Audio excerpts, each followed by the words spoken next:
ನಿರ್ವಹಣೆ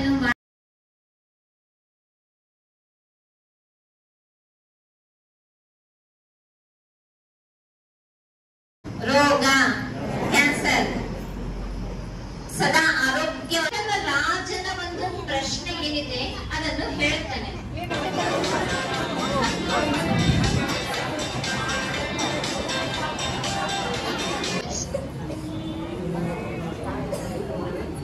ನಮಸ್ಕಾರ ಎಲ್ರಿಗೂ, welcome back to Ayusha Vinod Singh YouTube channel. So ಇವತ್ತಿನ ವ್ಲಾಗಲ್ಲಿ ನಾನು ಬರ್ಡೇ ವ್ಲಾಗ್ ಪಾರ್ಟ್ 2ನ ಅಪ್ಲೋಡ್ ಮಾಡ್ತಾ ಇದ್ದೀನಿ. ಈ ವ್ಲಾಗ್ನ ನೀವು ಕಂಪ್ಲೀಟಾಗಿ ನೋಡಿ, ಯಾಕಂದರೆ ನಿಮಗೆ ತುಂಬ ಹೊಸ ಅನುಭವ ಆಗುತ್ತೆ ಈ ವ್ಲಾಗಲ್ಲಿ. ಆಗಲೇ ಸಾಕಷ್ಟು ಜನರಿಗೆ ಗೊತ್ತಿರುತ್ತೆ, ನಾವು ನಮ್ಮ ಪಾಪು ಫಸ್ಟ್ ಬರ್ಡೇ ಸೆಲೆಬ್ರೇಟ್ ಮಾಡಿರೋದು ಪ್ರಜಾಪಿತ ಬ್ರಹ್ಮಕುಮಾರಿ ಈಶ್ವರಿ ವಿಶ್ವವಿದ್ಯಾಲಯ ಹೊಸಪೇಟೆಯಲ್ಲಿ. ಸೊ ಆಗಿಂದಲೂ ಸುಮಾರಷ್ಟು ಜನ ಸೇಮ್ ಕ್ವೆಶನ್ ನನಗೆ ರಿಪೀಟೆಡ್ಲಿ ಕೇಳ್ತಾಯಿದ್ರು. ರಿಲೇಟಿವ್ಸ್ ಆಗಲಿ, ಫ್ರೆಂಡ್ಸ್ ಆಗಲಿ, ಪ್ರತಿಯೊಬ್ಬರು ನೀವು ಯಾಕೆ ಬರ್ಡೇ ಅಲ್ಲಿ ಸೆಲೆಬ್ರೇಟ್ ಮಾಡಿದ್ದು, ಏನು ರೀಸನ್ನು, ಯಾಕೆ ಅಂಥೇಳಿ ಸುಮಾರಷ್ಟು ಜನ ಕಾಲ್ ಮಾಡಿನೂ ಕೇಳಿದರು, ಮೀಟ್ ಆದಾಗೂ ಕೇಳಿದರು. ಸೊ ಹಾಗಾಗಿ ಈ ವ್ಲಾಗ್ನ ಕಂಪ್ಲೀಟಾಗಿ ನೋಡಿದರೆ ನಿಮ್ಗೆ ಅರ್ಥ ಆಗುತ್ತೆ. ಸುಮಾರು 8 ವರ್ಷದಿಂದ ನಾವು ಮತ್ತು ನಮ್ಮ ಕುಟುಂಬದವರೆಲ್ಲರೂ ಈ ವಿಶ್ವವಿದ್ಯಾಲಯದ ಜ್ಞಾನವನ್ನು ಪಡಿತಿದ್ದೇವೆ. ಅದು ಹೇಗೆ ಶುರು ಆಯ್ತಂದರೆ, ಹಾಗೆ ನಮ್ಮ ಮನೆ ಹತ್ರ ಒಬ್ಬರು ವಿಶ್ವವಿದ್ಯಾಲಯದ ಕಡೆಯಿಂದ ಒಬ್ಬರು ಕ್ಲಾಸ್ ತೊಗೊಳಕ್ಕೆ ಬಂದಿದ್ದರು. ಸೊ ಆಗ ನಾವು ಫಸ್ಟ್ ಟೈಮ್ ಆ ಜ್ಞಾನವನ್ನು ಕೇಳಿದಾಗ ಕಂಪ್ಲೀಟ್ಲಿ ಮೈಂಡ್ ತುಂಬ ಪೀಸ್ಫುಲ್ ಅನ್ನಿಸ್ತು. ಸೊ ಅದಾದ ನಂತರ ನಾವು ರೆಗ್ಯುಲರಾಗಿ ಕ್ಲಾಸಸ್ನ ತೊಗೊಳಕ್ಕೆ ಸ್ಟಾರ್ಟ್ ಮಾಡಿದ್ವಿ. ಇನ್ ಫ್ರೀ ಆಫ್ ಕಾಸ್ಟ್ ಮನೆ ಹತ್ರ ಅವರಾಗೆ ಬಂದು ಕ್ಲಾಸ್ನ ತೊಗೋತಿದ್ರು. ಸೊ ಅದಾದ ನಂತರ ಕೋವಿಡು ಅದು ಇದು ಅಂತ ಹೇಳಿಬಿಟ್ಟು ಸ್ವಲ್ಪ ಗ್ಯಾಪ್ ಆಗೋಯಿತು. ಬಟ್ ತುಂಬ ಹತ್ತಿರದಲ್ಲೇ ನಮಗೆ ಸೆಂಟರ್ ಇದೆ, ಆಗಾಗ ನಾವಲ್ಲಿ ಖಂಡಿತ ಹೋಗ್ತಾನೆ ಇರ್ತೀವಿ. ಬ್ರಹ್ಮಕುಮಾರಿ ಈಶ್ವರಿ ವಿಶ್ವವಿದ್ಯಾಲಯ ಇದರ ಮೇನ್ ಉದ್ದೇಶ ಏನಂದರೆ ಆಧ್ಯಾತ್ಮಿಕ ಶೈಕ್ಷಣಿಕ ಜ್ಞಾನವನ್ನು ಪ್ರಾಪ್ತಿ ಮಾಡ್ತಾರೆ ಇವರು. ಇದು 8500ಕ್ಕಿಂತ ಹೆಚ್ಚು ಕೇಂದ್ರಗಳನ್ನು ಹೊಂದಿದೆ ಮತ್ತು ಇದನ್ನು ಸ್ಥಾಪಿಸಿದವರು ಲೇಖಾ ರಾಜ್ ಅವರು 1936ರಲ್ಲಿ ಅದು ಹೈದರಾಬಾದ್ನಲ್ಲಿ ಸ್ಥಾಪಿಸಿದರು. ಇಂದು ಇದರ ಪ್ರಧಾನ ಕಚೇರಿ ಮೌಂಟ್ ಆಬು ರಾಜಸ್ಥಾನದಲ್ಲಿದೆ. ಇದರ ಪ್ರಮುಖ ವ್ಯಕ್ತಿಗಳು BK ಶಿವಾನಿ ಮತ್ತು ದಾದಿ ಜಾನಕಿ, ದಾದಿ ಪ್ರಕಾಶ್ ಮಣಿ ಮತ್ತು ದಾದಿ ಹೃದಯ ಮೋಹಿನಿಯವರು. ಮತ್ತು ಈ ವಿಶ್ವವಿದ್ಯಾಲಯವು ಗೌರ್ಮೆಂಟ್ ಅಪ್ರೂವ್ಡ್ ಆಗಿದೆ. ಇಲ್ಲಿಯ ಒಂದು ಸಿಸ್ಟಮ್ ನನಗೆ ತುಂಬ ಇಷ್ಟ ಆಗಿರೋದು ಏನಂದರೆ, ಇಲ್ಲಿ ಯಾವುದೇ ಥರದ ರಿಜಿಸ್ಟ್ರೇಷನ್ ಫೀಸ್ ಆಗಲಿ, ಅಪ್ಲಿಕೇಶನ್ ಫೀಸ್ ಆಗಲಿ, ಅಡ್ಮಿಷನ್ ಫೀಸ್ ಆಗಲಿ, ಯಾವುದೇ ರೀತಿಯ ಫೀಸ್ ಇರೋದೇ ಇಲ್ಲ. ಪ್ಲಸ್ ಯಾವುದೇ ಥರದ ಪ್ರಾಡಕ್ಟ್ ಸೆಲ್ಲಿಂಗ್ ಆಗಲಿ ಮತ್ತು ಡೆವಲಪ್ಮೆಂಟ್ ಚಾರ್ಜಸ್ ಆಗಲಿ, ಫಂಡ್ಸ್ ಆಗಲಿ, ಯಾವುದೇ ಥರದ ಚಾರ್ಜಸ್ ಇವರು ಮಾಡೋದೇ ಇಲ್ಲ. ಫ್ರೀ ಆಫ್ ಕಾಸ್ಟ್ ನಿಮಗೆ ಒಂದು ಜ್ಞಾನವನ್ನು ಕೊಡುತ್ತಾರೆ. ಒಂದ್ಸರಿ ನೀವು ಇದಕ್ಕೆ ಕನೆಕ್ಟ್ ಆಗೋದಷ್ಟೇ ಇಂಪಾರ್ಟೆಂಟ್. ನಿಮ್ಮ ಹತ್ತಿರದಲ್ಲಿರೋ ಯಾವುದಾದ್ರೂ ಸೆಂಟ್ರಿಗೆ ನೀವು ಹೋಗಿ ಇಲ್ಲಿ ಕನೆಕ್ಟ್ ಆಗ್ಬೋದು. ಅದಾದ ನಂತರ ನೀವು ರೆಗ್ಯುಲರ್ ಕ್ಲಾಸಸ್ ಆದರೂ ತೊಗೋಬೋದು. ಇಲ್ಲಾಂದರೆ ಬುಕ್ಗಳು ಸಿಗುತ್ತವೆ, ಮುರಳಿ ಬುಕ್ಸ್ ಅಂತ, ಅವು ಮನೆಯಲ್ಲೇ ಓದ್ಬೋದು. ಇಲ್ಲ ಓದ್ಲಿಕ್ಕೆ ಆಗಲ್ಲ ಅಂದರೆ ಇವ್ರದ್ದೇ ಆದಂಥ ಒಂದು ಚಾನೆಲ್ ಬರುತ್ತೆ, ಪೀಸ್ ಆಫ್ ಮೈಂಡ್ ಅಂತ. ಆ ಚಾನಲಿಂದನೂ ಜ್ಞಾನವನ್ನು ನಾವು ತೊಗೋಬೋದು. ಬಟ್ ಬೇಸಿಕ್ ಕ್ಲಾಸಸ್ ತುಂಬ ಇಂಪಾರ್ಟೆಂಟ್ ಆಗಿರುತ್ತೆ, ಅದನ್ನು ನಾವು ವಿಶ್ವವಿದ್ಯಾಲಯಕ್ಕೆ ಹೋಗಿಯೇ ಪಡಿಬೇಕು. ಸೊ ಹಾಗೆಲ್ಲ ಆದರೆ ನಮ್ಮ ಪಾಪು ಬರ್ಡೇ ಫ್ರೀ ಆಫ್ ಕಾಸ್ಟಲ್ಲಿ ಮಾಡಿದ್ವಾ ಅಂತ ನಿಮಗೆಲ್ಲರಿಗೂ ಕ್ವೆಶನ್ ಆಗಿರ್ಬೋದು. ಹಾಗೇನಿಲ್ಲ, ನಮ್ಮದು ಒಂದು ವಿಶ್ ಇತ್ತು, ನಾವು ವಿಶ್ವವಿದ್ಯಾಲಯದಲ್ಲಿ ಬ್ರಹ್ಮ ಭೋಜನ ಹಾಕಿಸ್ಬೇಕು ಅಂಥೇಳಿ ನಮ್ಮದು ವಿಶ್ ಇತ್ತು. ಸೊ ಹಾಗಾಗಿ ನಾವು ಹಾಕ್ಸಿದ್ದು. ಸೊ ಅದು ಫ್ರೀ ಆಫ್ ಕಾಸ್ಟ್ ಆಗಲ್ಲ, ಅದ್ರ ಎಕ್ಸ್ಪೆನ್ಸ್ ಎಲ್ಲ ನಾವು ಕೊಡಬೇಕಾಗುತ್ತೆ. ಸೊ ಎಷ್ಟೆಲ್ಲ ಖರ್ಚಾಯಿತು ಅಂಥೇಳಿ ಅವರು ಜೆನ್ಯೂನ್ ಪ್ರೈಸ್ನ ಹೇಳ್ತಾರೆ. ಸೊ ಅದನ್ನು ನಾವು ಪೇ ಮಾಡಬೇಕಷ್ಟೇ. ಡೆಕೋರೇಷನ್ ಮಾಡಿಸಿದ್ದಾಗಲಿ ಏನೇ ಆಗಲಿ ಎಕ್ಸ್ಟ್ರಾ ಕಾಸ್ಟ್ ಎಲ್ಲದಷ್ಟು ನಾವು ಪೇ ಮಾಡಬೇಕು. ಬಟ್ ಅದು 4 ಡಿಜಿಟ್ ನಂಬರ್ ಅಲ್ಲ, 5 ಡಿಜಿಟ್ ನಂಬರ್ ಆಗಿರುತ್ತೆ. ನಾವು ಅಷ್ಟನ್ನ ಪೇ ಮಾಡಬೇಕಾಗತ್ತೆ. ಅಲ್ಲಿ ಬರೀ ಪ್ರವಚನ ಮಾತ್ರ ಅಲ್ಲ, ಮೆಡಿಟೇಷನ್ನ ಮಾಡಿಸ್ತಾರೆ, ಯೋಗ ಮಾಡಿಸ್ತಾರೆ, ಪ್ಲಸ್ ಸಮ್ಟೈಮ್ಸ್ ನಿಮಗೆ ಆ್ಯಕ್ಟಿವಿಟೀಸ್ನ ಕೂಡ ಮಾಡಿಸ್ತಾರೆ. ಮತ್ತು ಇಯರ್ಲಿ ಒನ್ಸ್ ನಿಮಗೆ ಹೆಡ್ ಸೆಂಟರಿಗೆ ಟ್ರಿಪ್ ಆಗಿ ಕರ್ಕೊಂಡು ಹೋಗ್ತಾರೆ ಮೌಂಟ್ ಆಬುಕ್ಕೆ. ಬಟ್ ಅಲ್ಲಿ ಮಿನಿಮಮ್ ಅಮೌಂಟ್ ಆಫ್ ಕಾಸ್ಟ್ ಅಲ್ಲಿ ಮಾತ್ರ ನೀವು ಪೇ ಮಾಡಬೇಕಾಗತ್ತೆ. ಸೊ ನೀವು ಯಾರಾದರೂ ಇಂಟ್ರೆಸ್ಟೆಡ್ ಇದ್ದರೆ ನೀವು ಹೋಗಿ ನಿಮ್ಮ ಹತ್ತಿರದಲ್ಲಿರೋ ಸೆಂಟರ್ಗೆ ಜಾಯಿನ್ ಆಗ್ಬೋದು. ಆಲ್ಮೋಸ್ಟ್ ಎಲ್ಲ ಕಡೆ ಬ್ರಹ್ಮಕುಮಾರಿ ವಿಶ್ವವಿದ್ಯಾಲಯ ಸಂಸ್ಥೆಗಳಿವೆ. ಸೊ ನಮ್ಮ ಪಾಪು ಬರ್ಡೇ ಇಷ್ಟು ಚೆನ್ನಾಗಾಗುತ್ತೆ ಅಂತ ನಾನು ಕನಸಲ್ಲಿ ಕೂಡ ಅಂದ್ಕೊಂಡಿರಲಿಲ್ಲ. ಸೊ ಅಷ್ಟು ಚೆನ್ನಾಗಾಯಿತು. ಸೊ ಬರ್ತಾ ಬರ್ತಾ ವ್ಲಾಗಲ್ಲಿ ನೀವೇ ನೋಡಿ ನಿಮ್ಗೆ ಗೊತ್ತಾಗುತ್ತೆ. ಸೊ ಒಂದಿಷ್ಟು ಅವ್ರ ಮಾತುಗಳನ್ನು ಕೇಳೋಣ ಬನ್ನಿ.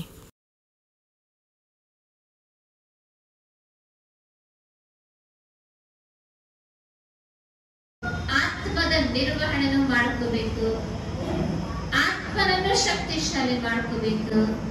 ಭಗವಂತ ಕಲಿಸ್ತಾ ಇದ್ದಾರೆ ಪ್ರತಿನಿತ್ಯ. ಆತ್ಮದ ಸಂಪಾದನೆ ಅಂದ್ರೆ ಯಾವುದು? ಈ ಶರೀರಕ್ಕೆ ನಾವು ಏನೇನ್ ಮಾಡ್ಕೊಂಡಿವಿ ಅಂದ್ರೆ ಮನೆ, ಆಸ್ತಿ, ಹಣ, ಚಿನ್ನ, ಬೆಳ್ಳಿ ಎಲ್ಲ. ಆದ್ರೆ ಆತ್ಮದ ಸಂಪಾದನೆ ಅಂದ್ರೆ ಏನು?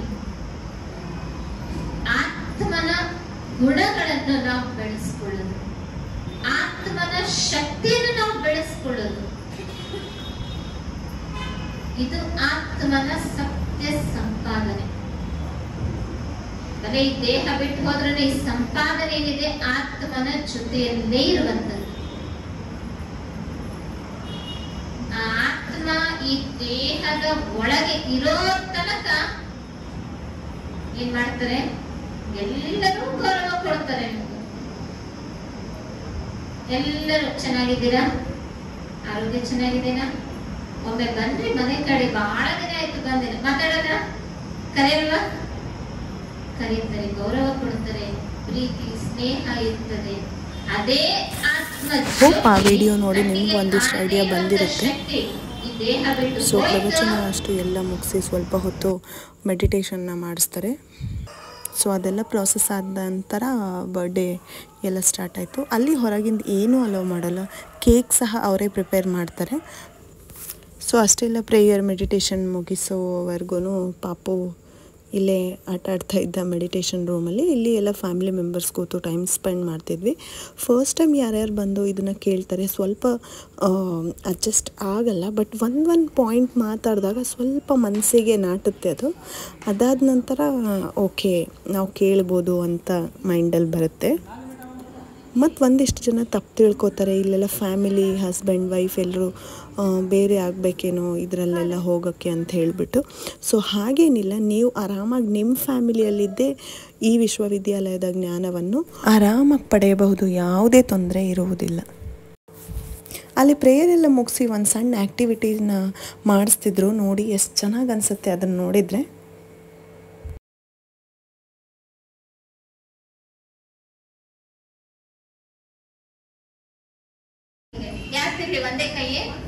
ಒಂದೇ ಕೈಯೇ ಕೆಲವೊಂದೆಲ್ಲ ವಿಚಾರಗಳನ್ನು ಹೇಳ್ತಾ ಹೋಗ್ತೀನಿ. ನಿಮಗೆ ಬೇಕಾಗಿರುವಂತದ್ದನ್ನು ಸದಾ ಬಾಬನ್ ನೆನಪಿನಲ್ಲೇ ಇರೋದು. ತಥಾಸ್ತು. ಕಷ್ಟ, ಕ್ಯಾನ್ಸರ್, ರೋಗ, ಕ್ಯಾನ್ಸರ್, ಸದಾ ಆರೋಗ್ಯವಂತರಾಗಿರ್ಬೇಕು. ತಥಾಸ್ತು. ತೀವ್ರ ಪುರುಷಾರ್ಥಿ ಆಗಿರ್ಬೇಕು. ತಥಾಸ್ತು.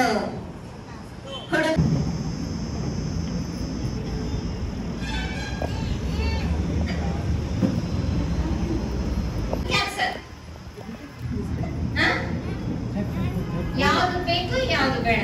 ಭಗವಂತನ ಈ ದರ್ಬಾರದಲ್ಲಿ ತನ್ನ ಜನ್ಮದಿನವನ್ನು ಆಚರಿಸಿಕೊಳ್ತಾ ಇದೆ. ರಾಜರು ಅಷ್ಟು ವರ್ಷ ಯಾಕೆ ಬದುಕ್ತಿದ್ರು? ಇನ್ನು ಯಾಕೆ ರಾಜರು ಅಷ್ಟು ಜಲ್ದಿ ಸಾಯ್ತಿದ್ರು? ತನ್ನ ಮಂತ್ರಿಯನ್ನು ಭಾರತಕ್ಕೆ ಕಳಿಸ್ತಾನಂತ. ಏನ್ ರಹಸ್ಯ ಇದೆ ಅಷ್ಟು ವರ್ಷ ಬದುಕಲಿಕ್ಕೆ? ಕಾರಣ ಏನು ತಿಳ್ಕೊಂಡ್ಬಾ. ರಾಜನ ಒಂದು ಪ್ರಶ್ನೆ ಏನಿದೆ ಅದನ್ನು ಹೇಳ್ತಾನೆ, ಹೇಳಿದರೆ ಅಂತ. ಆಗ ಕೆಳಗೆ ಬೀಳುತ್ತದೋ ಅವಾಗ ನಾನು ನಿಮಗೆ ದೀಪ ಹಚ್ಚುತ್ತಾ ಬರ್ಡೇ ಸೆಲೆಬ್ರೇಷನನ್ನು ಸ್ಟಾರ್ಟ್ ಮಾಡಿದರು. ಅಂದರೆ ಆತ್ಮ ಜ್ಯೋತಿ ಬೆಳಗುತ್ತೆ ಅಂತ ಅರ್ಥ.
ಆತ್ಮಜ್ಯೋತಿನೂ ಕೂಡ ಇದೇ ತರ ಬೆಳಗಲಿ, ಇನ್ನಷ್ಟು ಜನರದ್ದು ಆತ್ಮಜ್ಯೋತಿ ಬೆಳಗಲಿ. ಯಾರೆಲ್ಲ ಬಂದಿದ್ದಾರೆ, ಕೆಲವರೆಲ್ಲ ಫಸ್ಟ್ ಟೈಮ್ ಬಂದಿದ್ದಾರೆ, ಅವರೆಲ್ಲರೂ ಕೂಡ ಭಗವಂತನ ಜ್ಞಾನ ತಿಳ್ಕೊಂಡು ಅವರು ಆತ್ಮಜ್ಯೋತಿಯನ್ನು ಬೆಳಗಿಸಿಕೊಳ್ಳಿ. ನಿರಂತರ ಬಾಬನ ಸ್ಮೃತಿಯಲ್ಲಿರಲಿ. ತಂದೆಯ ಒಂದು ಪ್ರತ್ಯಕ್ಷತೆಯ ಕಾರ್ಯದಲ್ಲಿ ಇವರು ಸಹ ಸಹಯೋಗಿ ಆಗಲಿ. ಎಲ್ಲ ಬ್ರಾಹ್ಮಣರು ಆಶೀರ್ವಾದದ ಸಂಕಲ್ಪಗಳನ್ನು ಮಾಡಿ.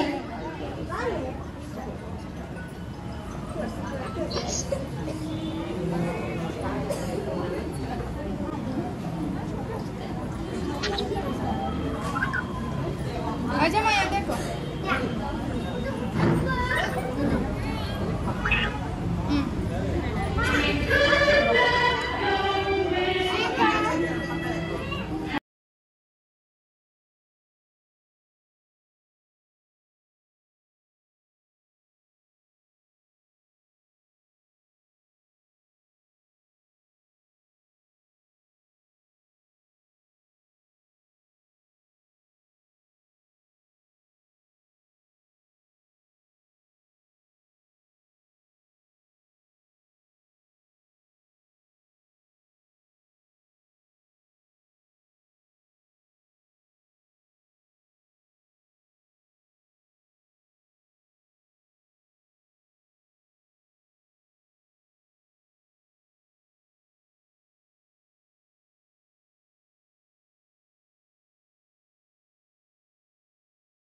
ಬಂದಿದ್ದಾರೆ. ಯಾಕಂದ್ರೆ ಬಂದು ಇನ್ನು ಮಕ್ಕಳು ಯಾರೆಲ್ಲ ಇದ್ದೀರಿ ಬಂದು ಬರ್ತಡೇ ಬಾಯ್ ಕಡೆಯಿಂದ ಕೇಕ್ ತಗೊಂಡು ನೀವು ಹೋಗ್ಬೇಕು. ಮಕ್ಕಳೆಲ್ಲ ಬನ್ರಿ.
ಸೊ ಫೈನಲಿ ಬರ್ಡೇ ಸೆಲೆಬ್ರೇಷನ್ ಎಲ್ಲ ತುಂಬ ಚೆನ್ನಾಗಾಯಿತು. ಸೊ ಅದನ್ನೆಲ್ಲ ಮುಗಿಸ್ಕೊಂಡು ನಾವು ಊಟ ಮಾಡಿದ್ವಿ. ಊಟ ಮಾಡಿ ಮನೆಗೆ ಹೊರಟ್ವಿ.